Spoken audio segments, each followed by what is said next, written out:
students, welcome to Statisticspedia. Now today we will consider the most important topic जो maximum weightage cover करता है आपके exam में, that is your statistical inference. और अभी मैंने इसको सब डिवाइड किया है सैम्पलिंग डिस्ट्रीब्यूशन में. तो आज हम काई स्क्वायर, टी और एफ के बारे में पढ़ेंगे. सो यहाँ हमने I have prepared some short notes जो आपके लास्ट मिनट रिविजन में बहुत हेल्पफुल रहेंगे. तो अभी हम बिल्कुल क्विकली जो है वो काई स्क्वायर के बारे में डिस्कस कर लेते हैं.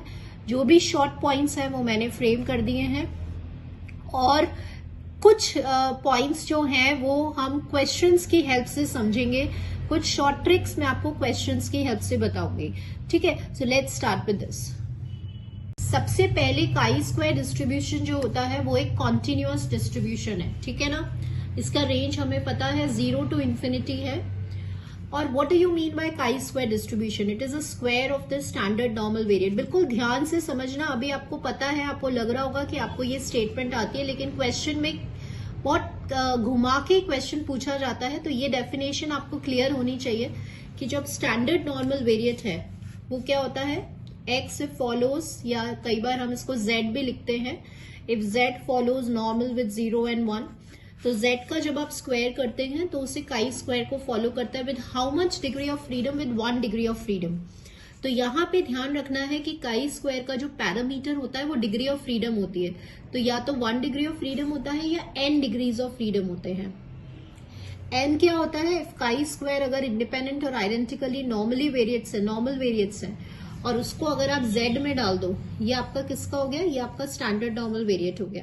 इस स्टैंडर्ड नॉर्मल वेरिएट का अगर आप स्क्वायर कर रहे हो, कितने वेरिएट्स का स्क्वायर कर रहे हो, n वेरिएट्स का, और उनका नेचर कैसा, इंडिपेंडेंट, तो वो किसको फॉलो करेगा, काई स्क्वायर को, with how much degree of freedom, with n degree of freedom. याद रखोगे कि जब भी square of standard normal variate है तो वो काई स्क्वायर को फॉलो करेगा. कब 1 आएगा और कब n आएगा, this is what here I want to explain. 1 मतलब अगर एक इंडिपेंडेंट वेरिएबल है और अगर n इंडिपेंडेंट वेरिएबल है तो काई स्क्वायर का डिग्री ऑफ फ्रीडम n हो जाएगा. Now this you have to remember, ये अपना डेंसिटी फंक्शन है काई स्क्वायर का, ये हमें याद होना चाहिए. ठीक है, तो this I will not explain you. Now moving on to the most important points जो हमें क्वेश्चंस में हेल्प करने वाले हैं वो ये है. देखिए, अगर x काई स्क्वायर को n डिग्री के साथ फॉलो कर रहा है तो कई बार क्वेश्चन में आता है कि x/2 कौन से डिस्ट्रीब्यूशन को फॉलो कर रहा है. तो x/2 जो है ना वो गामा डिस्ट्रीब्यूशन को फॉलो करता है. ठीक है, with how much degree of freedom, with n/2 degree of freedom. तो ये एक शॉर्ट पॉइंट है जो हमें याद रखना है. अब सपोज अगर क्वेश्चन में इतना डायरेक्ट ना पूछ करके इस तरह से पूछ लिया कि x अगर काई स्क्वायर को 4 डिग्री ऑफ फ्रीडम के साथ फॉलो कर रहा है तो बताओ x/2 कौन से डिस्ट्रीब्यूशन को फॉलो करेगा. तो कौन से को फॉलो करेगा, गामा को, क्योंकि हमें ये प्रॉपर्टी याद है. और गामा में क्या पैरामीटर हो जाएगा, n/2. तो n क्या है, यहाँ पे 4 है, तो क्या हो जाएगा, गामा विद 2 क्या है यहाँ पे, गामा डिस्ट्रीब्यूशन में आपको पता है लैम्डा होता है उसका पैरामीटर, तो वो हो जाएगा आपका 2. सो दिस इज हाउ क्वेश्चन में जब हम सॉल्व करते हैं तो इस तरह से आप इंप्लीमेंट करते हैं इस वाली प्रॉपर्टी को. तो स्टूडेंट्स, अभी इसके जो ऑल्टरनेटिव्स है ना वो क्या क्या ऑल्टरनेटिव्स आते हैं. एक तो आता है कि डायरेक्ट वर्ड्स में आ गया कि कौन से डिस्ट्रीब्यूशन को फॉलो कर रहा है, तो ठीक है, वो आपका आंसर हो गया गामा डिस्ट्रीब्यूशन को. एक आता है कि गामा डिस्ट्रीब्यूशन में लैम्डा की वैल्यू क्या होती है, n/2 हो जाती है. एक फॉर्म क्या आता है कि आपको n की वैल्यू दे दी और आपसे पूछ लिया कि x/2 कौन से डिस्ट्रीब्यूशन को फॉलो करेगा. तो इस तरह से भी हमारे क्वेश्चंस आते हैं. Now this you have to learn, this is an mgf of chi square and this is a characteristic function of chi square. तो कैरेक्टरिस्टिक फंक्शन में कुछ नहीं होता, t की जगह t को आप रिप्लेस करते हो आयोटा t से. तो यहाँ पे वही है, अगर आपको ये याद है और t को अगर आयोटा t से रिप्लेस कर दिया गया तो वो कैरेक्टरिस्टिक फंक्शन हो जाता है. फॉर्मुलेज याद करने, कई बार बहुत इजी क्वेश्चन डायरेक्ट फॉर्मुलाज के फॉर्म में भी मिल जाते हैं, और ये मैंने पॉइंट्स आपके बिल्कुल एग्जाम टाइम रिविजन के हिसाब से ही फ्रेम करें, तो बिल्कुल आपको ये एज इट इज लर्न होने चाहिए. Now this is a most important जो हमें बहुत अच्छे से याद होने चाहिए, और किस किस फॉर्म में क्वेश्चंस बनते हैं ये अभी मैं आपके साथ डिस्कस करूंगी. देखिए, अगर x काई स्क्वायर को n डिग्रीज के साथ फॉलो कर रहा है तो काई स्क्वायर का मीन क्या होता है, n होता है. ये याद होना चाहिए. मीन मतलब μ1 प्राइम. या फिर कापा 1, क्यूमुलेंस, कापा 1 इज क्यूमुलेंट। म्यू 2 क्या होता है, वेरियंस होता है, दैट इज योर कापा 2, वो क्या होता है 2n होता है।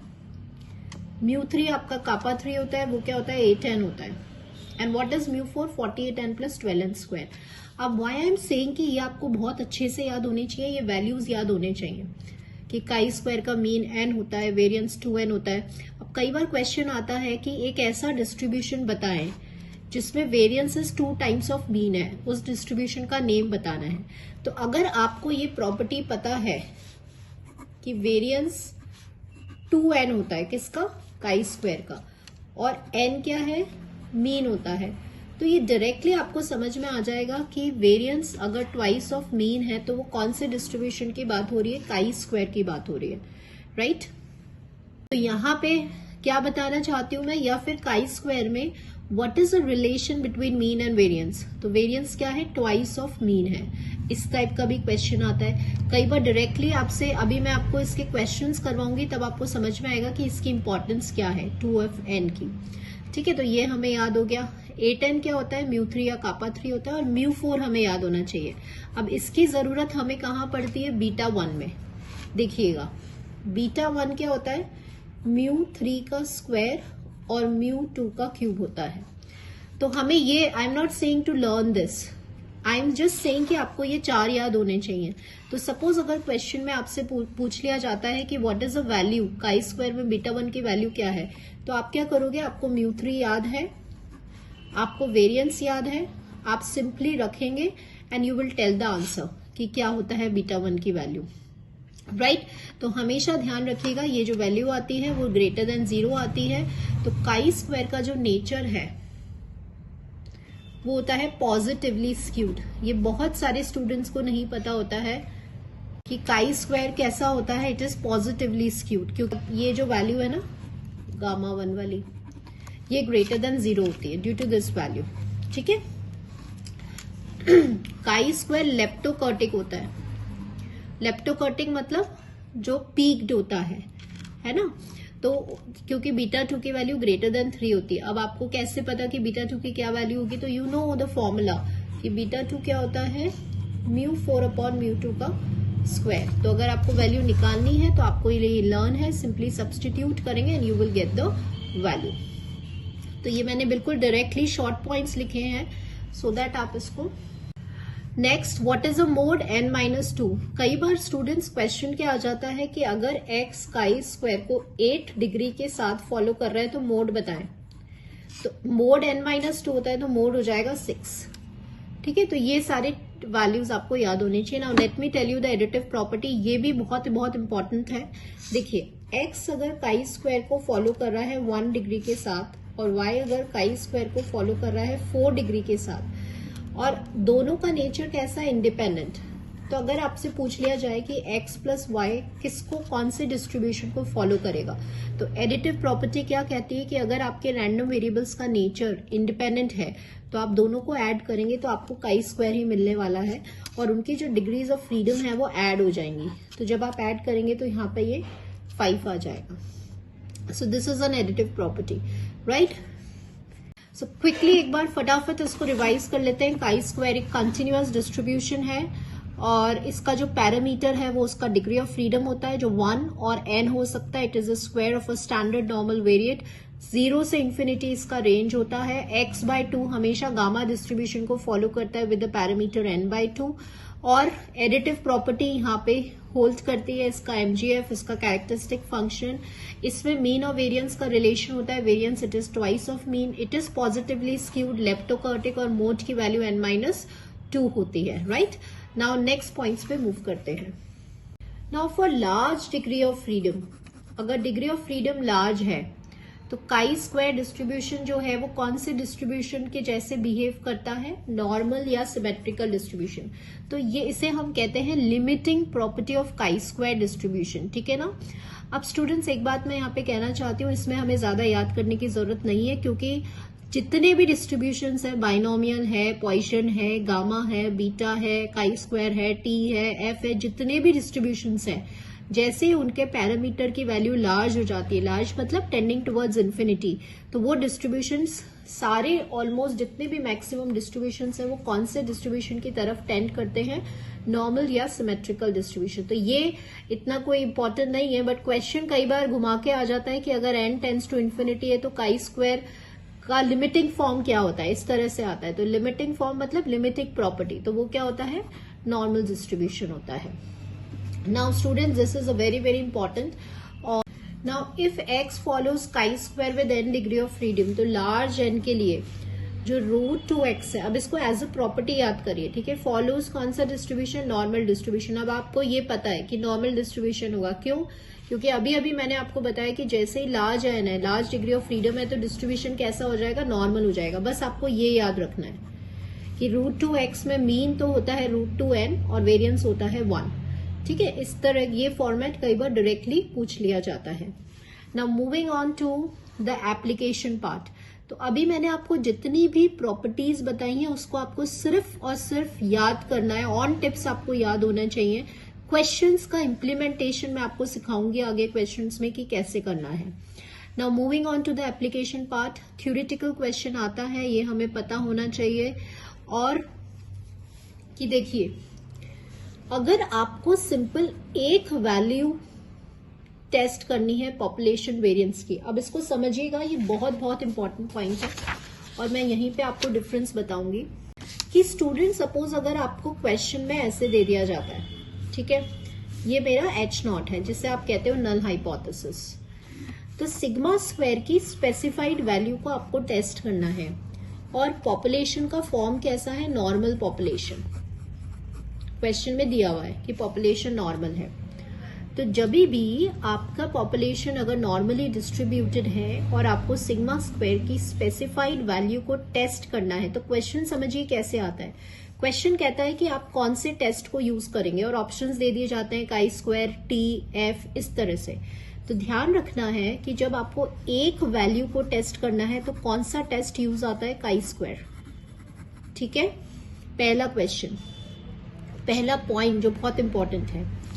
दूसरा पॉइंट आता है कि ये जो टेस्ट का नेचर है ये पैरामेट्रिक है या नॉन पैरामेट्रिक है।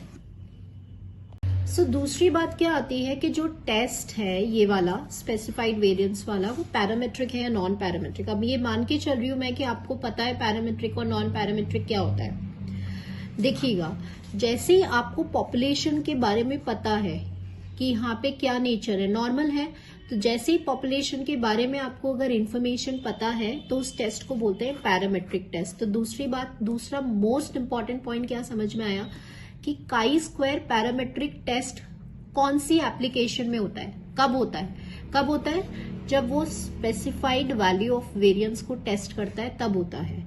तो ये दूसरा पॉइंट है जो इंपॉर्टेंट है, ठीक है। तो ये तो आपने समझ लिया। नाउ यहीं पे मैं एक और पॉइंट क्लियर कर रही हूं कि सपोज अगर नल हाइपोथेसिस ऐसे है, पॉपुलेशन आपका नॉर्मल है और आपसे पूछ लिया जाता है कि इन टेस्ट में से कौन सी वाली टेस्ट को आप यूज करेंगे, तो समझिएगा यहाँ पे जो नल हाइपोथेसिस है वो क्या है कि आपकी जो पॉपुलेशन है वो नॉर्मल है और आपको दो पॉपुलेशन वेरिएंसेस की इक्वालिटी को टेस्ट करना है। So whenever two population variances की इक्वालिटी को टेस्ट करना होता है तो हम एफ टेस्ट को यूज करते हैं। यहीं पे मैंने आपको दोनों एप्लीकेशन इसलिए समझाई है सो दैट आपको क्लियरली समझ में आए कि व्हाट इज द डिफरेंस, ठीक है। एप्लीकेशन का ये क्वेश्चन आते हैं इस टाइप के, दैट्स वाई।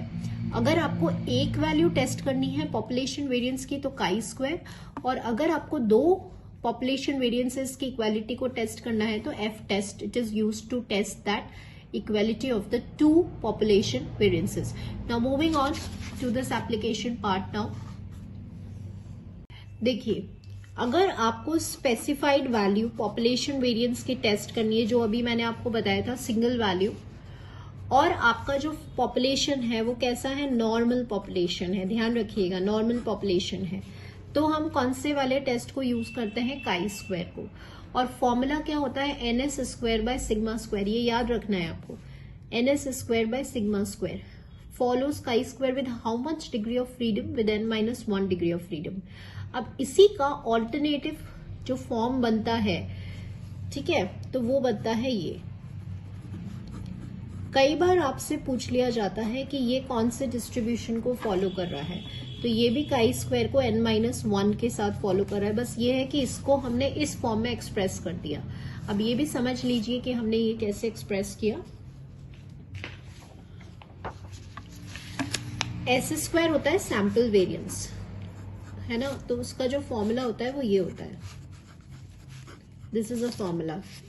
तो ये जो NS स्क्वायर है वो ऐसा हो गया, ठीक है। तो आपका जो स्टैटिस्टिक था वो ये था, तो NS स्क्वायर की प्लेस पे आपने ये वाला वैल्यू सब्सटीट्यूट किया तो आपका ये फॉर्मूला बन गया। तो sometimes in this form, sometimes in this form पूछ लिया जाता है कि कौन से डिस्ट्रीब्यूशन को फॉलो कर रहा है काई स्क्वायर को, कितना डिग्री ऑफ फ्रीडम के साथ, n-1 डिग्री ऑफ फ्रीडम के साथ। सेकेंड एप्लीकेशन क्या है स्टूडेंट्स काई स्क्वायर की, वो है गुडनेस ऑफ फिट टेस्ट। ना गुडनेस ऑफ फिट टेस्ट में आपको हल्का सा एक्सप्लेन कर देती हूँ कि क्या होता है। देखिए क्या होता है, थ्योरी और एक्सपेरिमेंट के बीच में जब आपको डिफरेंस फाइंड करना होता है तो फिर हम इस काई स्क्वायर के गुडनेस ऑफ फिट टेस्ट को यूज करते हैं। अब आपको जो मेजर पॉइंट्स याद रखने हैं वो आपको क्या याद रखने हैं कि ये टेस्ट दिया किसने है, ये कार्ल पियर्सन ने दिया है, और ये टेस्ट सिर्फ 2 पॉइंट्स पर बेस्ड होता है। एक होता है आपका ऑब्जर्व फ्रीक्वेंसी और एक होता है आपका एक्सपेक्टेड फ्रीक्वेंसी। तो इसका जो फॉर्मूला है वो ऑब्जर्व्ड और एक्सपेक्टेड फ्रीक्वेंसी से ही बना है। इसको बहुत ध्यान से आप इस फॉर्मूले को याद करिएगा। क्या रीजन है इसका? Now students here I want to explain you कि ऑप्शंस में ऐसे ऑप्शंस आपको दिए जाते हैं, तो उस टाइम हम क्या ऑप्शन देखकर कंफ्यूज हो जाते हैं। तो मैं आपको शुरू से एक बात कह रही हूँ कि फॉर्मुलेज में ऑप्शंस नहीं देखना है हमें जो फॉर्मुलाज याद हम करके गए सीधे हमें वो देखना, ऑप्शन देख देख कर मार्क नहीं करना है, क्योंकि this will make you confuse. अब यहां मैंने ये इसलिए लिखा है क्योंकि ये दोनों फॉर्मुलेज में देखिए there is a difference between this and this. आपको मैं एक बार समझा देती हूँ। पहले हम क्या करते हैं, ऑब्जर्व्ड और एक्सपेक्टेड फ्रीक्वेंसी का डिफरेंस लेते हैं, फिर हम उसका होल स्क्वायर करते हैं। उसके बाद हम क्या करते हैं, ऑब्जर्व्ड और एक्सपेक्टेड फ्रीक्वेंसी का जो आपने यहाँ किया उसको हम एक्सपेक्टेड फ्रीक्वेंसी से डिवाइड करते हैं, और जो भी हमारा आंसर आता है उसको हम ऐड करते हैं। तो ये हमें वैल्यू दे देता है काई स्क्वायर की। तो इसमें और इसमें तो ये गलत फॉर्मूला है, तो इसीलिए मैं आपको डिफरेंस समझाना चाह रही हूँ, क्योंकि जल्दीबाजी में हमें ये याद नहीं रहता और फिर एग्जाम में जब ऑप्शन देखते हैं तो कंफ्यूजन हो जाता है कि स्क्वायर पूरे पे था या किस पे था। तो ये मैंने सेपरेटली बता दिया है। पहले हम डिफरेंस लेंगे, स्क्वायर करेंगे, फिर स्क्वायर आने के बाद उसको एक्सपेक्टेड से डिवाइड करेंगे और जो भी वैल्यूज आ रही हैं सबको ऐड करेंगे। तो ये इसका फॉर्मूला है। ये भी याद होना चाहिए कि किसको फॉलो करता है काई स्क्वायर को, कितना डिग्री के साथ, n-1 डिग्री के साथ। और इसकी कंडीशन क्या होती है कि ऑब्जर्व्ड और एक्सपेक्टेड फ्रीक्वेंसी इक्वल होने चाहिए आपकी टोटल फ्रीक्वेंसी के। अब यहाँ पे ज्यादा हमें लोड लेने की जरूरत नहीं है कि कितना डिग्री ऑफ फ्रीडम था। देखो कैसे याद रखोगे कि काई स्क्वायर की जो एप्लीकेशंस हैं, कौन सी, ये वाली वेरिएंस वाली और गुडनेस ऑफ इट, दोनों का डिग्री ऑफ फ्रीडम n-1 होता है। तो ऐसे आप इसको याद रख सकते हैं। नाउ नेक्स्ट क्या है, इंडिपेंडेंस ऑफ एट्रीब्यूट्स। एट्रीब्यूट्स मतलब होता है अगर आपको क्वालिटेटिव कैरेक्टरिस्टिक 2 एट्रीब्यूट्स की क्वालिटी को टेस्ट करना है तो भी हम काई स्क्वायर यूज कर सकते हैं, और उसका नाम होता है इंडिपेंडेंस ऑफ एट्रीब्यूट्स। तो जो 2 एट्रीब्यूट्स होते हैं उसको हम जिस टेबल में रिप्रेजेंट करते हैं उसको हम बोलते हैं कॉन्टिंजेंसी टेबल। ये याद होना चाहिए, ये वर्ड याद होना चाहिए, कॉन्टिंजेंसी टेबल। और डिग्री ऑफ फ्रीडम क्या होता है, r-1 s-1। ठीक है। अब क्वेश्चन कैसे पूछते हैं, सपोज अगर 4/3 की टेबल है, कॉन्टिंजेंसी टेबल, आपसे बोल दिया काई स्क्वायर का डिग्री ऑफ फ्रीडम क्या होगा, तो आपको इसमें से 1 माइनस करना है, इसमें से 1 माइनस करना है, तो 6 उसका डिग्री ऑफ फ्रीडम हो जाएगा। ठीक है। Now here I would also like to tell you one thing कि एक इसका एप्लीकेशन और होता है to test the equality of population correlation coefficient. इसका फॉर्मूला हमारे उसमें नहीं है, हमें सिंपल याद रखना है कि पॉपुलेशन कोरिलेशन कोएफिशिएंट की इक्वालिटी को टेस्ट करने के लिए हम काई स्क्वायर को यूज कर सकते हैं। तो चलिए क्विकली हम समराइज कर लेते हैं क्या क्या हमने याद किया। कि अगर हमें एक वेरिएंस की इक्वालिटी को टेस्ट करना है तो काई स्क्वायर, कितना डिग्री के साथ, n-1 के साथ, फॉर्मूला क्या होता है ns square by sigma square.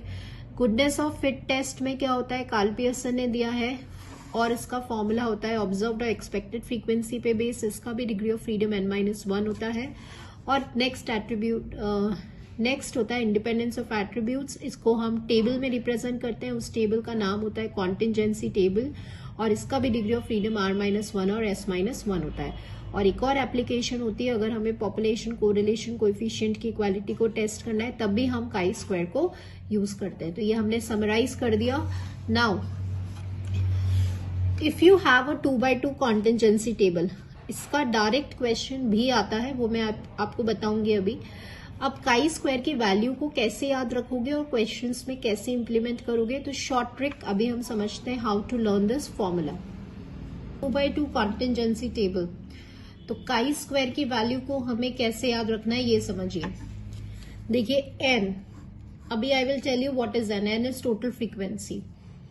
अब जैसे मैट्रिक्स सॉल्व करते हैं तो क्या होता है, ये this into this that is AD minus this into this that is BC का होल स्क्वायर डिवाइडेड बाय, अब देखिए क्या करना है आपको, इसका टोटल A प्लस B, इसका टोटल C प्लस D, इसका टोटल A प्लस C और इसका टोटल B प्लस D, और जब इधर और इधर को आप ऐड करोगे तो A plus B plus C plus D आएगा विच इज n। तो ये इस n की वैल्यू क्या है, A plus B plus C plus D, right. अब आपको ये डिनोमिनेटर में ये जो आपने रो टोटल और कॉलम टोटल लिखे हैं बस उससे डिवाइड करना है। तो कई बार क्या होता है कि सिंपली आपको इस तरह से कोई टेबल दे दिया, ठीक है, अभी मैं इसको बिल्कुल इस तरह से ले रही हूं और आपसे बोल दिया कि ठीक है काई स्क्वायर की वैल्यू बताएं। ये मैंने अभी रफली लिया है, स्टडी किया है about chi square. Now let's implement these points onto the questions. तो one by one देखिए क्या है। For the chi-square distribution, the value of beta 1 and beta 2 be what? तो सबसे पहले हमें याद होना चाहिए कि what is the value, beta 1 का फॉर्मूला याद होना चाहिए, μ3 का स्क्वायर होता है और μ2 का क्यूब होता है, and what is beta 2, μ4 upon μ2 का स्क्वायर। तो μ2 तो वेरिएंस होता है जो 2n होता है आपका, और μ3 होता है 8n, and what is μ4, it is 48n plus 12n square. तो अभी हमें क्या करना है, यहाँ पे सिंपली सब्सटीट्यूट करना है। तो ये हम तभी कर पाएंगे जब हमें ये सारी वैल्यूज लर्न होंगी। तो μ3 का स्क्वायर ये हो जाएगा और μ2 का क्यूब, अभी मैं इसको इसलिए लिख रही हूँ सो दैट इजीली अपना ये जो है वो सॉल्व हो जाएगा। तो ये आपका आ गया 8/n, और बीटा 2, अब वैसे तो स्टूडेंट्स देखिए 8/n इसी ऑप्शन में है तो यही इसका आंसर होने वाला है, बट स्टिल अगर 8/n किसी और ऑप्शन में है तो हमें बीटा 2 की भी निकालने की जरूरत है। जैसे अभी तो नहीं है बट वैसे भी हम निकाल लेते हैं। What is the value for beta 2, that is μ4 upon μ2 का square, that is your 4n square. तो ये जब आप इसको सॉल्व करेंगे तो ये 3 प्लस 12/n आ जाएगा। तो ये आपका वैल्यू हो गया बीटा 2 का। कोएफिशिएंट ऑफ स्क्यूनेस है, कोएफिशिएंट ऑफ कर्टोसिस है। सो आंसर हो गया आपका, दिस इज आंसर। अब in order to save the time, I told you कि ऑप्शन में देखा बीटा 1 की एक ही वैल्यू 8/n आ रही है, किसी और में नहीं है, तो ये इसका आंसर होने वाला है। तब आपको बीटा 2 निकालने की जरूरत नहीं है। Now moving on to the next question. Now the relation between the 3 cumulants of chi square distribution. तो अब यहाँ पे ये रिलेशन हमें स्टैब्लिश करना है। तो रिलेशन स्टैब्लिश करने से पहले एक बात ध्यान रखिए कि जो कापा 1 होता है μ1 प्राइम वो n होता है, जो कापा 2 होता है that is your variance, that will be your 2n, and जो कापा 3 होता है दैट इज μ3 वो 8n होता है। तो अब हमें रिलेशन, आपको ऑप्शन में वैल्यू डालते जाइए और चेक करते जाइए। K1 और K3 को मल्टीप्लाई करना है, तो K1 और K3 को मल्टीप्लाई करेंगे तो 8n स्क्वायर आ रहा है। It is equal to K2, तो वो नहीं है, तो पहला ऑप्शन आपका कैंसिल हो जाएगा। K1 K3 को जब आपने मल्टीप्लाई किया तो 8n स्क्वायर आ रहा है। 2 इंटू K2 स्क्वायर, तो 2 इंटू K2 स्क्वायर, तो ये आ रहा है A10 स्क्वायर। तो आप देख रहे हो कि ये LHS और RHS इक्वल है, तो ये आपका रिलेशन आ गया between the first three cumulants. Next देखिए, the mean of the chi square distribution is dash of the variance. Now I told you ये क्वेश्चन आता है किसी भी फॉर्म में, तो देखिएगा कि जो काई स्क्वायर का मीन होता है वो आपका n होता है और जो वेरियंस होता है वो आपका 2n होता है। तो मीन और वेरियंस का रिलेशन अगर मुझे स्टैब्लिश करना है, तो अगर आपको ये याद है तो बहुत अच्छी बात है। अब यहाँ पे मीन की वैल्यू क्या है, और नहीं याद तो फिर आप यहां से इजीली देख सकते हैं। मीन होता है हाफ हो गया किसका, वेरियंस का। तो क्वेश्चन को बिल्कुल ध्यान से समझना, ये नहीं कि ये याद है तो आप यहाँ पे ऑप्शन में ट्वाइस भी दिया हुआ है तो वो आप वो मार्क कर लें। यहाँ पे मीन कितना क्या है वेरियंस का, तो मीन क्या है, हाफ है वेरियंस का, ये याद रखना है। सो आंसर हो गया हाफ। इसी क्वेश्चन में अगर यहाँ पे वेरियंस होता कि वेरियंस क्या है मीन का, तो फिर आंसर आपका ट्वाइस आता। तो ये आपको बिल्कुल लैंग्वेज क्लियर होनी चाहिए, जल्दबाजी हमें नहीं करनी है। नेक्स्ट क्वेश्चन देखिए, the third movement of chi square distribution is dash of the variance. So third movement क्या है, थर्ड मूवमेंट होता है A10। तो वेरियंस में वेरियंस क्या है 2n, तो वेरियंस को जब आप 4 से मल्टीप्लाई करोगे तो आपको थर्ड मूवमेंट मिलेगा 4 टाइम्स, राइट। तो क्वेश्चन में क्या पूछा गया है, क्वेश्चन में आपसे ये पूछा गया है कि जो थर्ड मोमेंट है μ3 वो क्या है वेरियंस का, वो 4 टाइम्स है वेरियंस का। तो आंसर क्या हो जाएगा 4 टाइम्स। काई square distribution curve in respect of symmetry. तो अभी आई टोल्ड यू, हमने ये याद होना चाहिए कि काई स्क्वायर डिस्ट्रीब्यूशन पॉजिटिवली स्क्यूड होता है। तो answer will be this. If x1, x2, xn be a random sample from the normal population, तो ये वाला डिस्ट्रीब्यूशन किसको फॉलो करता है, तो आई टोल्ड यू कि नॉर्मल पॉपुलेशन है NS square by sigma square है, वो काई स्क्वायर को n-1 डिग्री के साथ फॉलो करता है। अब यहाँ पे अगर आप S स्क्वायर का फॉर्मूला डाल देंगे तो आपको ये मिल जाएगा। तो समटाइम्स इसी को इस फॉर्म में भी पुट किया जाता है just to make you confuse.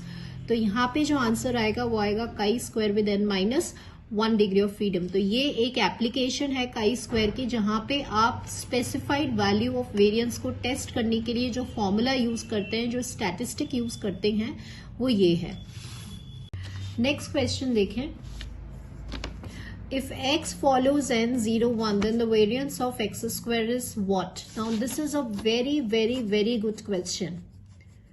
Now let's understand this question. और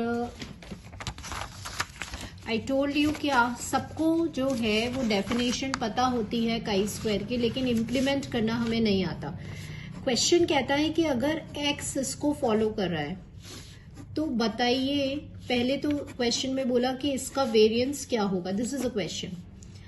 नाउ स्टूडेंट्स, ये क्या है आपका, ये आपका स्टैंडर्ड नॉर्मल वेरिएट है, ठीक है। यहाँ पे आप स्टैंडर्ड नॉर्मल वेरिएट का स्क्वायर कर रहे हैं, तो आपको पता है बाय डेफिनेशन की square of standard normal variate follows काई square with how much degree of freedom, with 1 degree of freedom. तो ये डेफिनेशन है, तो इस डेफिनेशन को इस तरह से यूज किया जाता है। अब आपके लिए बहुत इजी हो गया कि जैसे ही आपको पता चल गया कि ये काई स्क्वायर है, तो काई स्क्वायर का वेरिएंस हमें याद है और वो होता है 2n। अब यहाँ पे क्योंकि n की वैल्यू 1 है, तो जब आप इसमें वैल्यू पुट करोगे तो आपको इसका वेरिएंस पता चल गया। That's why I am saying कि this is a most important question. ये हमें समझ में नहीं आता है। तो एक्स स्क्वायर मतलब chi square with 1 degree of freedom, क्योंकि square of standard normal variate है, वेरिएंस 2n होता है, n की जगह 1 रखोगे तो answer will be 2 for this question. Next देखिए, chi square is a particular case of dash distribution. Now बहुत अच्छा क्वेश्चन है और यहां से मैं आपको 3 एक्स्ट्रा पॉइंट्स बताने वाली हूं जो बहुत इंपॉर्टेंट है। इसको बिल्कुल ध्यान से समझिएगा और अगर आप शॉर्ट पॉइंट्स बना रहे हैं पर्सनली अपने, उसमें जरूर लिखिएगा। देखिए, आई टोल्ड यू कि अगर x काई स्क्वायर को n डिग्री के साथ फॉलो कर रहा है तो x/2 गामा डिस्ट्रीब्यूशन को फॉलो करता है विद n/2। ये हमने पहला प्रॉपर्टी पढ़ा था। तो मतलब कि ये जो है वो पर्टिकुलर केस किसका होता है, गामा डिस्ट्रीब्यूशन का होता है, ठीक है। एक ये देखिएगा कि जब n की वैल्यू 1 होती है, मतलब यहां पे अगर डिग्री ऑफ फ्रीडम 1 होता है, तो काई स्क्वायर पर्टिकुलर केस कौन से डिस्ट्रीब्यूशन का होता है? नॉर्मल डिस्ट्रीब्यूशन का। ये याद रखना है आपको, ये हमने शॉर्ट पॉइंट्स में नहीं डिस्कस किया है। अगर n 2 होता है, मतलब अगर डिग्री ऑफ फ्रीडम 2 है, तो काई स्क्वायर पर्टिकुलर केस, मतलब काई स्क्वायर किसके जैसा, कौन से डिस्ट्रीब्यूशन के जैसा हो जाता है? एक्सपोनेंशियल डिस्ट्रीब्यूशन के जैसा। और ये सारे ऑप्शंस आपको मिलेंगे, देखिएगा, एक्सपोनेंशियल, नॉर्मल, गामा और बीटा। तो here I want to clear, question में सिंपल दिया हुआ है कि पर्टिकुलर केस कौन से डिस्ट्रीब्यूशन का, कौन से डिस्ट्रीब्यूशन का? गामा डिस्ट्रीब्यूशन का। अगर क्वेश्चन में दिया होता कि n अगर 1 है तो काई स्क्वायर पर्टिकुलर केस कौन से डिस्ट्रीब्यूशन का होता है? तो नॉर्मल होता। अगर n 2 है तो कौन सा डिस्ट्रीब्यूशन? एक्सपोनेंशियल होता। तो बिल्कुल इसको ध्यान रखना है, ये बहुत बहुत इंपॉर्टेंट है और इसको आप अपने शॉर्ट पॉइंट्स में जरूर लिखिएगा। Now skewness of a chi-square distribution is dash, and when n tends to infinity it becomes dash. Now again this is a very important question. अब यहाँ पे आप समझिएगा कि यहाँ पे बोल दिया कि काई स्क्वायर में स्क्यूनेस की वैल्यू क्या होती है, और जब लार्ज डिग्री ऑफ फ्रीडम है तो स्क्यूनेस की वैल्यू क्या हो जाती है। Now first of all I want to make it clear one thing, कि जब n लार्ज होता है तो आई टोल्ड यू कि जैसे ही डिग्री ऑफ फ्रीडम लार्ज है तो काई स्क्वायर डिस्ट्रीब्यूशन किसकी तरफ टेंड करता है? नॉर्मल डिस्ट्रीब्यूशन की तरफ। ये हमें पता है। नॉर्मल डिस्ट्रीब्यूशन होता है एक सिमेट्रिकल डिस्ट्रीब्यूशन। सिमेट्रिकल मतलब जिसका स्क्यूनेस होता है 0 या जिसका बीटा 1 होता है 0। तो क्वेश्चन में यही पूछा गया है कि जब n इंफिनिटी है तो काई स्क्वायर के स्क्यूनेस की वैल्यू क्या होती है? 0 होती है। नाउ क्वेश्चन आता है कि यहां हमें स्क्यूनेस निकालना है। So how to find the skewness? देखिए, स्क्यूनेस में हमने लास्ट, अगर आपने मेरे लेक्चर देखा है स्क्यूनेस, मोमेंट्स एंड कर्टोसिस का, तो we have studied this formula, mean minus mode by sigma. ठीक है, काई स्क्वायर का मीन क्या होता है? n होता है। काई स्क्वायर का मोड क्या होता है? n-2 होता है। सिग्मा क्या होता है? √2n होता है। ये हमें याद होना चाहिए। वंस यू विल सॉल्व, तो ये आपके स्क्यूनेस की वैल्यू हो गई, that is √2/n। So question में यही पूछा गया है कि काई स्क्वायर का स्क्यूनेस क्या होता है? √2/n, and this is the answer for this question. Next question देखें। If x is a standard normal variate, then x square by 2 is what? Very very good question. Let's understand this question. Again a conceptual question. अगर theory आती है तो बहुत easily कर लेंगे। देखिएगा, x एक स्टैंडर्ड नॉर्मल वेरिएट है, ठीक है, तो x स्क्वायर क्या हो जाएगा? काई स्क्वायर हो जाएगा with 1 degree of freedom. Question में आपसे बोला जाता है कि x स्क्वायर बाय 2 किसको फॉलो करेगा? तो right now we have discussed कि अगर x इसको फॉलो करता है तो x बाय 2, x मतलब काई स्क्वायर बाय 2 किसको फॉलो करता है? गामा डिस्ट्रीब्यूशन को, with how much degree of freedom? n by 2 degree of freedom. तो यहाँ पे वही है, x स्क्वायर बाय 2 किसको फॉलो करेगा? गामा को। यहाँ पे n क्या है? 1 है, तो इसका पैरामीटर ये हो जाएगा। तो आई टोल्ड यू कि वो शॉर्ट पॉइंट्स को यूज करना आना चाहिए, तभी आपके सारे क्वेश्चंस करेक्ट जाएंगे। तो देखिए, एक्स स्क्वायर बाय 2 किसको फॉलो करेगा? गामा को फॉलो करेगा। नेक्स्ट देखिए, आपको कुछ डेटा दिया हुआ है और आपसे काई स्क्वायर की वैल्यू पूछी जा रही है। यहाँ इसका मतलब होता है ऑब्जर्व्ड फ्रीक्वेंसी, इसका मतलब होता है एक्सपेक्टेड फ्रीक्वेंसी, और हमें पता है कि वो टेस्ट जो ऑब्जर्व्ड और एक्सपेक्टेड फ्रीक्वेंसी पर बेस्ड होता है उसे हम गुडनेस ऑफ फिट टेस्ट कहते हैं। नाउ क्वेश्चन में आपको observed and expected frequency given है और आपको काई स्क्वायर की वैल्यू निकालनी है।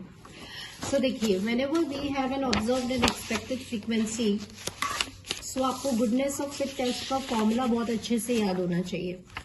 सबसे पहले हमें क्या करना है? O माइनस ई का होल स्क्वायर करना है, ऑब्जर्व्ड और एक्सपेक्टेड फ्रीक्वेंसी का होल स्क्वायर। तो once you will do that, तो ये आपके पास हो जाएगा 4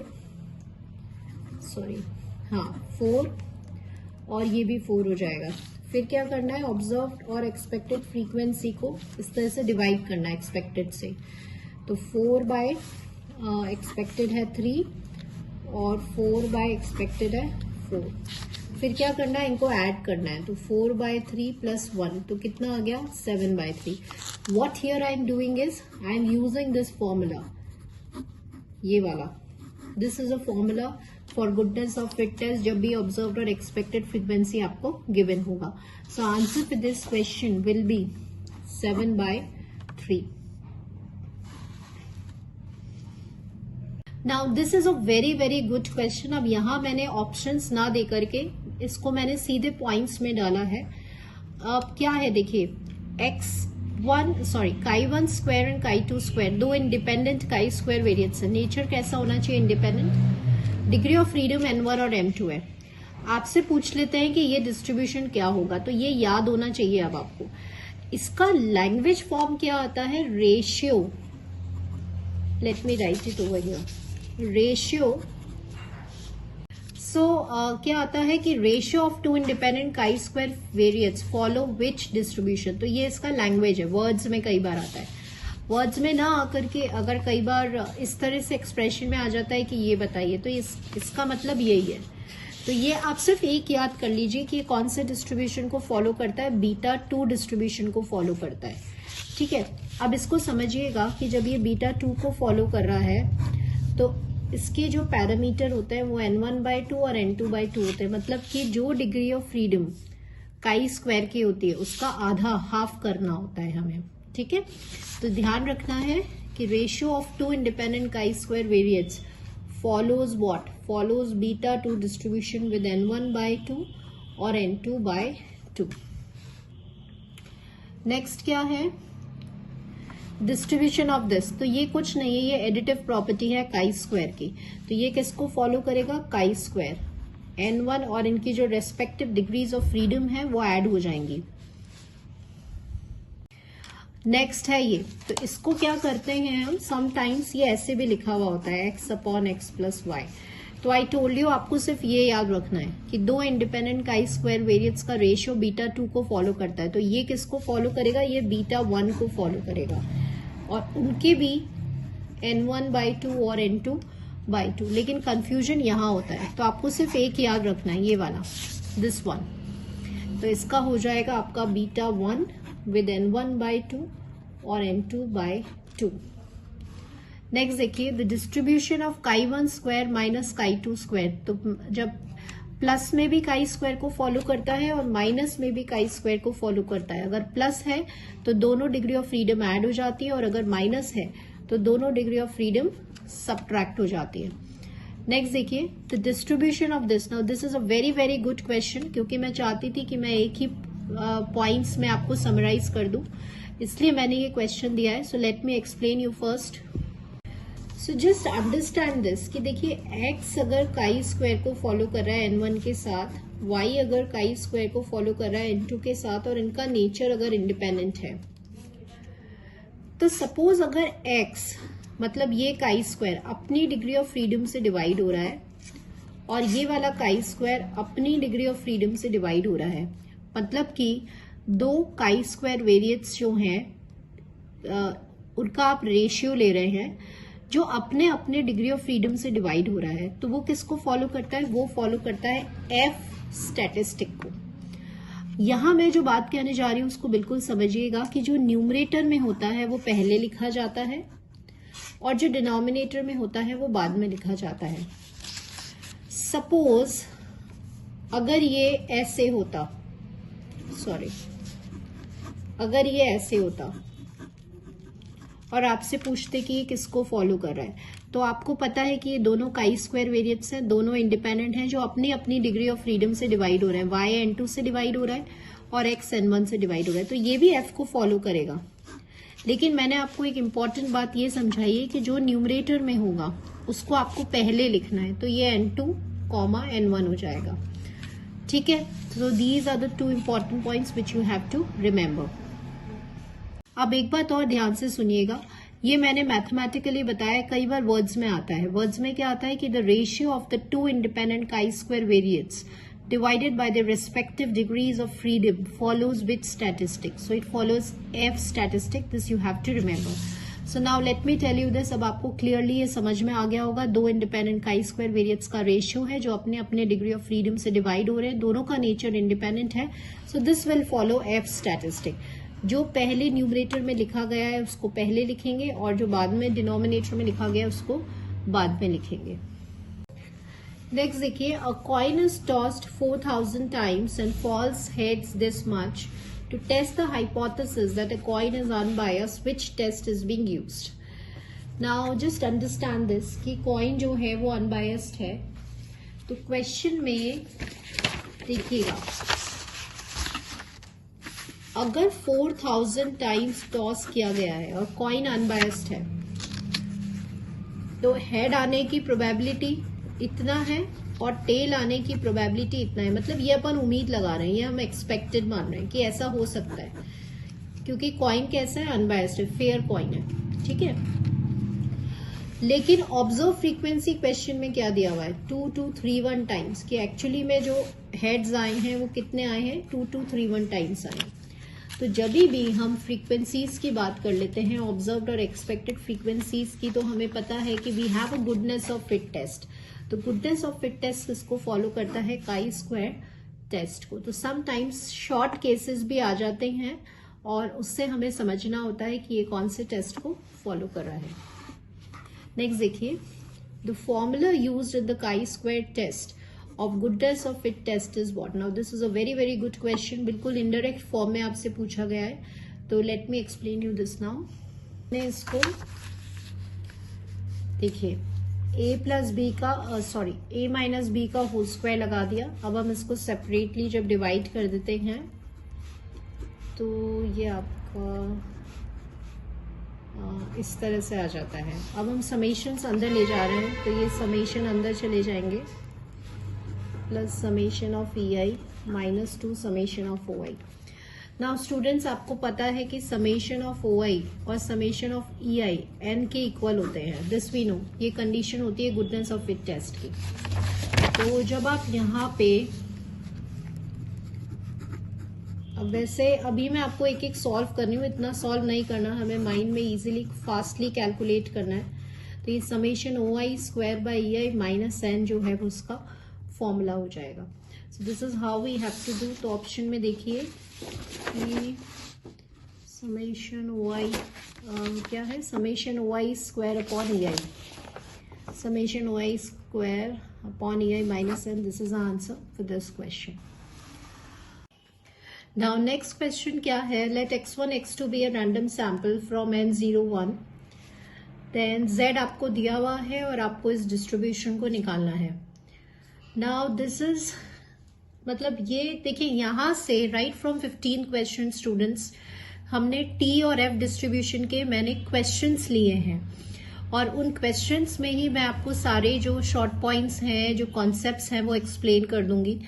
अगर पर्सनली जो है वो आप अपने शॉर्ट पॉइंट्स फ्रेम कर सकते हैं, बिल्कुल जैसे मैंने काई स्क्वायर के फ्रेम किए हैं, तो आप टी और एफ के भी बना सकते हैं स्मॉल पॉइंट्स. और जो हम यहाँ पे क्वेश्चंस में मैं बता रही हूँ उसको आप पॉइंट्स के फॉर्म में भी समराइज कर सकते हैं. But I will explain you, ये सिंगल क्वेश्चन से आपको समझ में आएगा. देखिए, सबसे पहले what is given to you, let me write it over here, कि आपका जो x1 और x2 है, x1 and x2 that is following n01. So just write it down कि ये जो है वो स्टैंडर्ड नॉर्मल वेरिएट को फॉलो कर रहा है. क्वेश्चन में इसका स्क्वायर किया गया है. सो वंस स्क्वायर, जब भी square of standard normal variate होता है तो वो काई स्क्वायर को फॉलो करता है विद 1 डिग्री ऑफ फ्रीडम. ऐसे ही x2 स्क्वायर भी काई स्क्वायर को फॉलो करेगा विद 1 डिग्री ऑफ फ्रीडम. और नेचर कैसा, इंडिपेंडेंट. कैसे पता चला, the word random. When ever the word random comes, तो रैंडम मतलब इंडिपेंडेंट. अब यहाँ पर स्टूडेंट्स, यहाँ पे x1 स्क्वायर और x2 स्क्वायर दिया हुआ है, तो अभी मैं इसको इस तरह से लिख रही हूँ. Now what is the reason, because अभी हमने थोड़ी देर पहले डिस्कस किया था, the ratio of the two independent chi square variates divided by the respective degree of freedom follows F statistic. तो ये एफ स्टैटिस्टिक को फॉलो करेगा. अभी आप देख रहे हैं कि इस क्वेश्चन में आपके कितने सारे कॉन्सेप्ट्स क्लियर हुए। एक आपने काई स्क्वायर रिवाइज कर लिया, एक आपने एफ स्टैटिस्टिक की डेफिनेशन आपको समझ में आ गई कि ratio of two independent chi square variates divided by respective degree of freedom. एक इंपॉर्टेंट पॉइंट क्या समझ में आया कि जो न्यूमरेटर में होता है उसको हम पहले लिखते हैं। अब एक और प्रॉपर्टी समझिए। अभी क्वेश्चन में बोला है कि 1/z कौन से डिस्ट्रीब्यूशन को फॉलो कर रहा है, तो अब एक प्रॉपर्टी और समझ लीजिए। इस प्रॉपर्टी का नाम होता है रेसिप्रोकल प्रॉपर्टी, और ये प्रॉपर्टी कौन फॉलो करता है? F statistic. तो समटाइम्स क्वेश्चन आ जाता है कि reciprocal property chi square T F कौन फॉलो करता है, तो इट फॉलोज बाय एफ। होती क्या है ये समझिए। सपोज ये है, तो जब आप इस एफ का रेसिप्रोकल करोगे तो उसकी जो डिग्री ऑफ फ्रीडम है वो इंटरचेंज हो जाती है। This is the reciprocal property. तो अभी तो यहाँ पे 1-1 है। अगर आप अब आपको पता चल गया z किसको फॉलो कर रहा है? f को, तो आपको रेसिप्रोकल करना है। ठीक है, तो जब आप रेसिप्रोकल करोगे तो डिग्री ऑफ फ्रीडम इंटरचेंज हो जाएंगी, लेकिन यहाँ पे क्योंकि सेम है तो वो 1-1 ही रहने वाली है। तो जो रेसिप्रोकल है वो भी किसको फॉलो करेगा? एफ स्टैटिस्टिक को। तो क्वेश्चन में आपसे बोल दिया कि बताइए 1/z किसको फॉलो कर रहा है? It follows F statistic. कितना डिग्री ऑफ फ्रीडम के साथ? 1,1 के साथ। नेक्स्ट क्वेश्चन देखिए, the reciprocal property of this can be expressed as this. तो अभी आपने ये तो समझ लिया कि अगर f है और f का आप रेसिप्रोकल लिख रहे हैं तो जो डिग्री ऑफ फ्रीडम है वो इंटरचेंज होनी चाहिए। तो आप देख रहे हैं यहाँ पे न्यू1 था, तो यहाँ पे न्यू1 न्यू2 हो गया। अब एक और एडिशनल शॉर्ट पॉइंट आपने क्या समझा कि अगर अल्फा 5% है तो रेसिप्रोकल में 1 माइनस अल्फा हो जाता है। तो आप देख रहे हैं यहाँ पे 1 माइनस अल्फा था, तो रेसिप्रोकल करने पे एफ हो गया। तो ये एडिशनल पॉइंट है। नेक्स्ट देखिएगा, अब आपको देखना है कि यहाँ पे ये पॉइंट ट्रू है कि नहीं है, तो ये अभी हम देख लेते हैं। आपको क्वेश्चन में ये दिया हुआ है। अब हम क्या कर रहे हैं, इसको इस साइड लेके जा रहे हैं, इसको इस साइड लेके जा रहे हैं। तो ये हो जाएगा 1/c ग्रेटर देन 1/f न्यू1 और न्यू2, मतलब दोनों का रेसिप्रोकल ले लिया। अब अगर मैं यहाँ रेसिप्रोकल अप्लाई कर देती हूँ तो ये आपका हो जाएगा न्यू2 और न्यू1, डिग्रीज ऑफ फ्रीडम इंटरचेंज। तो चेक कर लीजिए, एफ ऑफ न्यू2 न्यू1 लेस देन है 1/c से, तो दिस इज ऑल्सो राइट। सो इसका आंसर हो जाएगा बोथ ए एंड बी। तो अभी हमने क्या देखा कि रेसिप्रोकल प्रॉपर्टी कौन फॉलो करता है? एफ डिस्ट्रीब्यूशन फॉलो करता है, और उनकी जो डिग्रीज ऑफ फ्रीडम है वो इंटरचेंज हो जाती है। अल्फा अगर 5% है तो हम 1 माइनस अल्फा ले लेते हैं। नेक्स्ट देखिए, the variate F with the usual notation can be defined as. तो अभी यहाँ पे एफ की डेफिनेशंस है, तो यहां से आपको फिर से और बहुत सारे शॉर्ट पॉइंट्स मिल गए जो मैं आपको सेपरेटली डिस्कस करेंगे। देखिए, एफ की डेफिनेशन क्या होती है? Ratio of two independent chi square variates divided by the respective degree of freedom. तो दिस इज राइट। ये हमारा एफ स्टैटिस्टिक की डेफिनेशन होती है। एफ और जेड में क्या रिलेशन होता है? ये होता है ना। समटाइम्स ये आपका ऐसे भी आ जाता है, ऐसे भी आ जाता है। तो this is one and the same thing, और it can be written as this is the relation between F and Z. तो this is also a correct relation. ये जो होता है स्टूडेंट्स, ये एप्लीकेशन होती है एफ की, और ये मैं पहले ही डिस्कस कर चुकी हूं कि whenever we need to test the hypothesis, जब भी हमें दो पॉपुलेशन वेरिएंसेस को टेस्ट करना है, उनकी इक्वालिटी को टेस्ट करना है, तो हमेशा हम एफ स्टैटिस्टिक को यूज करते हैं। तो उसके लिए फॉर्मूला क्या होता है? S1 square by S2 square. ये आपको याद रखना है। अब एक पॉइंट और याद रखना है कि जब S1 स्क्वायर S2 स्क्वायर होता है तो वो F को फॉलो करता है with how much degree of freedom? N1 -1 और N2 -1। ठीक है, so these are all the relations between F and Z. Application भी हमने डिस्कस कर लिया। दो पॉपुलेशन वेरिएंसेस की इक्वालिटी को टेस्ट करने के लिए एफ का जो फॉर्मूला होता है वो ये होता है, कितना डिग्री ऑफ फ्रीडम होता है वो ये होता है, and this is the definition of F statistic. So answer will be all for this question. Just a minute. Okay, now this is a very very good question students. मैं यहाँ पे mark कर रही हूँ। क्वेश्चन है कि x अगर F statistic को फॉलो कर रहा है m, n, तो आपको इसका वैल्यू निकालना है। ठीक है, तो अब यहाँ पे मीन मीडियन वाली जो है वो कॉन्सेप्ट्स आ गए, लेकिन पहले एक बार मैं आपको समझाना चाहूंगी कि x इसको फॉलो कर रहा है, तो what do you mean by this? इसका मतलब होता है मीन।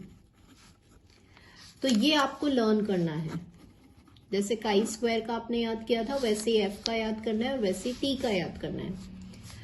तो इसका फॉर्मूला होता है ये n should be greater than 2। अब देखिएगा कि यहां पर मैं एक प्रॉपर्टी लिख रही हूं, ये आपको याद होना चाहिए कि जो f डिस्ट्रीब्यूशन का मीन है वो इंडिपेंडेंट होता है ऑफ m या न्यू वन, जो भी क्वेश्चन में दिया है। जैसे यहाँ m है, मतलब जो मीन होता है आपके f डिस्ट्रीब्यूशन, उसमें पहली डिग्री ऑफ फ्रीडम शो नहीं होनी चाहिए। तो पहली डिग्री ऑफ फ्रीडम क्या है? m है। तो वो आंसर में नहीं आना चाहिए, वो मीन में नहीं आना चाहिए, मीन के फॉर्मूले में नहीं आना चाहिए। तो आप देख रहे हो यहाँ पे m नहीं है, तो वो फॉर्मूला होता है n/n-2। ध्यान रखिएगा, दो बहुत इंपॉर्टेंट पॉइंट्स पढ़ रहे हैं। एक तो मीन का फॉर्मूला याद कर रहे हैं, दूसरा कई बार क्वेश्चन में आता है कि जो मीन है वो कौन से डिस्ट्रीब्यूशन का इंडिपेंडेंट होता है? फर्स्ट डिग्री ऑफ फ्रीडम से। तो फर्स्ट डिग्री ऑफ फ्रीडम से कौन सा डिस्ट्रीब्यूशन है? वो f डिस्ट्रीब्यूशन है। क्वेश्चन आपसे पूछ लेता है कि आपको इसका वैल्यू निकालना है, तो ये तो आपने निकाल लिया। अब आपको निकालना है 1/x। तो यहाँ आपकी रेसिप्रोकल प्रॉपर्टी काम में आएगी, आपकी डिग्रीज ऑफ फ्रीडम हो जाएंगी इंटरचेंज इस तरह से। अब आपको फिर से इसका मीन निकालना है, तो मीन में पहला डिग्री ऑफ फ्रीडम नहीं आएगा, तो कौन आएगा? दूसरा वाला। तो ये फॉर्मूला बन जाएगा, ठीक है।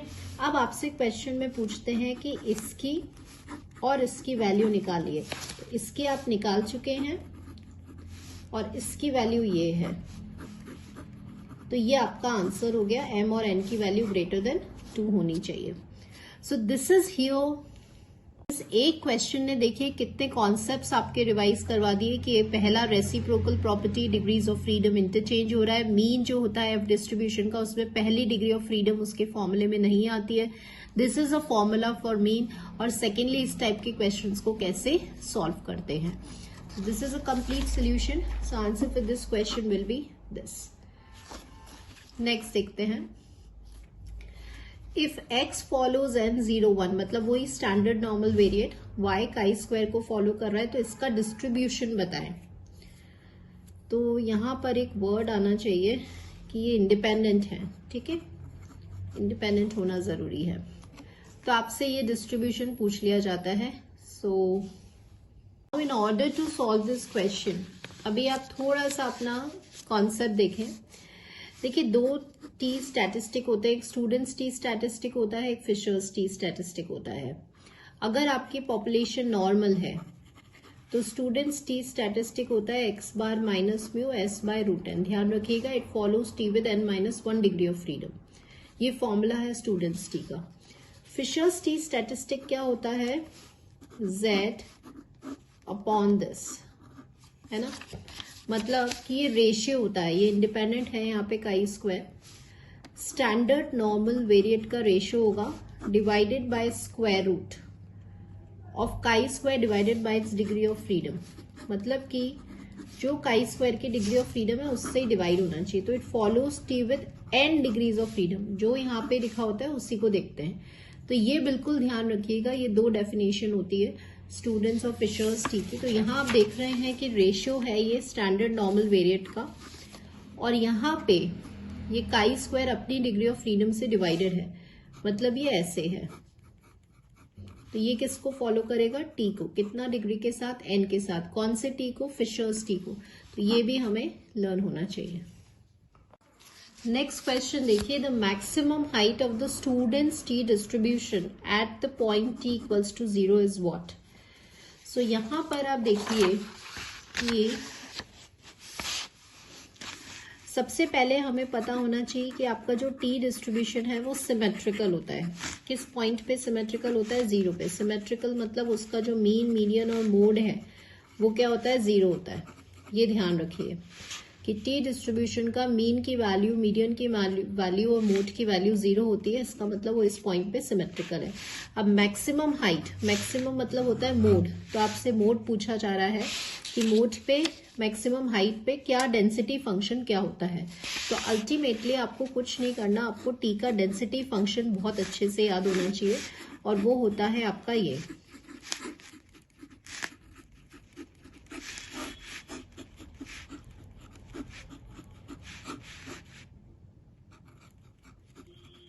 वो आपका ये होता है। अब आपको टी की प्लेस पे 0 रखना है। जैसे आप 0 रखेंगे तो ये पूरा वैल्यू आपका 1 बन जाएगा, and this will be the maximum height. तो ये हम कब निकाल रहे हैं कि ये मैक्सिमम आपका हाइट हो गया। जब टी 0 होता है तो उसका क्या वैल्यू होता है, ये जो है वो आपसे क्वेश्चन में पूछा जा रहा है। तो इसका जो आंसर है वो आपका आ जाएगा 1/√n-1, एंड बीटा की वैल्यू ये। This will be the maximum height for this.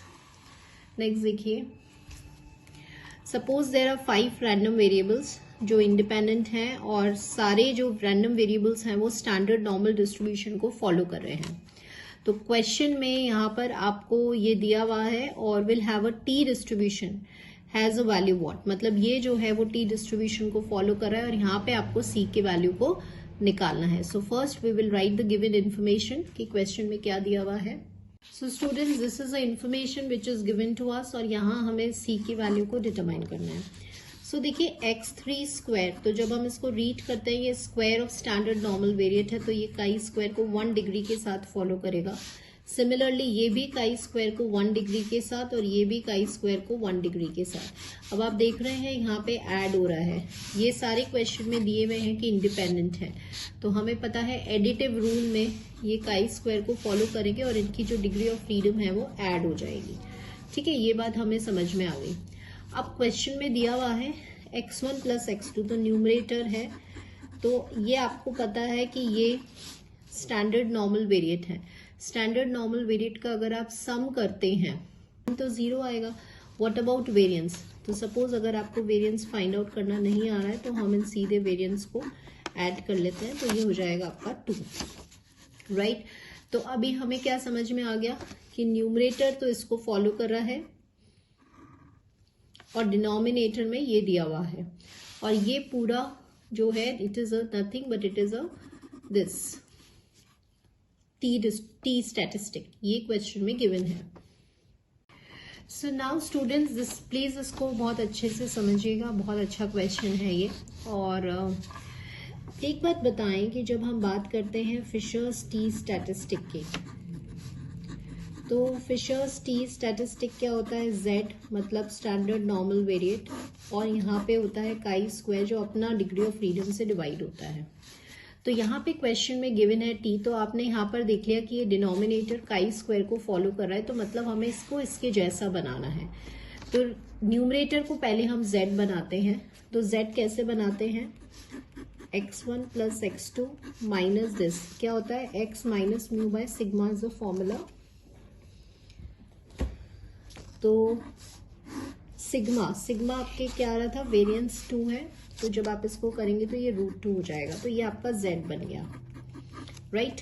तो अभी देखिए क्या हो जाएगा, c x1 + x2, और हम इसको ये कर रहे हैं, राइट, क्योंकि हमें क्वेश्चन में t बनाना है। अब आपको ये दिया हुआ है, तो ये क्या था, ये आपने निकाल लिया था कि काई square with 3 degrees of freedom है। तो ये t कब बनेगा, जब आप अंडर रूट क्वेश्चन में दिया हुआ है, तो ये काई स्क्वायर हो गया। जब वो अपनी डिग्री ऑफ फ्रीडम से डिवाइड होगा, तो उसका डिग्री ऑफ फ्रीडम 3 है, तो ये डिवाइड हो गया।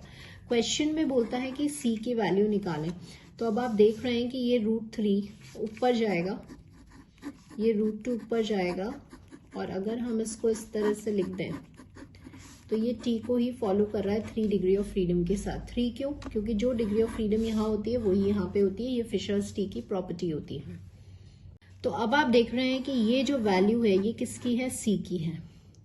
क्वेश्चन में आपको यही निकालना था, ये गिवन था और आपको सी की वैल्यू डिटरमाइन करनी थी। तो यहाँ पे कुछ भी नहीं है, यहाँ पे हमने सिर्फ z बनाया है जो फॉर्मूला हमें पता है, और हमने फिशर्स टी स्टैटिस्टिक को डेफिनेशन को अप्लाई किया है। यहाँ पे हमने एडिटिव प्रॉपर्टी को यूज किया है काई स्क्वायर की, और उससे पहले हमने काई स्क्वायर की डेफिनेशन को यूज करा है। तो इस एक क्वेश्चन में आपके 3 और 4 पॉइंट्स जो हैं वो कवर हो चुके हैं और रिवाइज हो चुके हैं। तो सी का जो वैल्यू आ रहा है वो आ रहा है आपका √3/2। This is answer for this question. Next देखिएगा, if this is a random sample from normal population, then what is the distribution for this? Now again this is a very good question and let me explain you. देखिए, f S1 square by S2 square, ये हमने application पढ़ा है कि जब हमें दो population variances की इक्वालिटी को टेस्ट करना है तो ये फॉर्मूला होता है। ये f को फॉलो करता है n1-1 और n2-1 डिग्री ऑफ फ्रीडम के साथ। क्वेश्चन में यही पूछा जा रहा है, ठीक है। और f में आपको पता है कि पॉपुलेशन नॉर्मल है, तो वो क्वेश्चन में दिया हुआ है। अब आपसे बोल रहे हैं कि ये कौन से डिस्ट्रीब्यूशन को फॉलो करेगा, तो ये तो हमें समझ में आ गया, f को फॉलो करेगा कितना डिग्री के साथ। यहाँ पे k है तो k-1 हो जाएगा, यहाँ पे ये है तो n-1 हो जाएगा, because this is what we know. So answer will be this for this question. Level के क्वेश्चंस स्टूडेंट्स मैंने करवा दिए हैं, सो दैट आपका T, F and chi square sampling distribution वाला चैप्टर इजीली सॉल्व हो गया होगा। एंड कीप ऑन रिवाइजिंग, बहुत अच्छा जो है ये कवर करता है आपके सिलेबस के अंदर। वेटेज, मैक्सिमम वेटेज कवर करता है ये स्टैटिस्टिकल इन्फ्रेंस, और यहाँ पे direct based, formula based questions भी मिलेंगे आपको, और इस टाइप के क्वेश्चंस भी मिलेंगे, डेफिनेशन बेस्ड भी।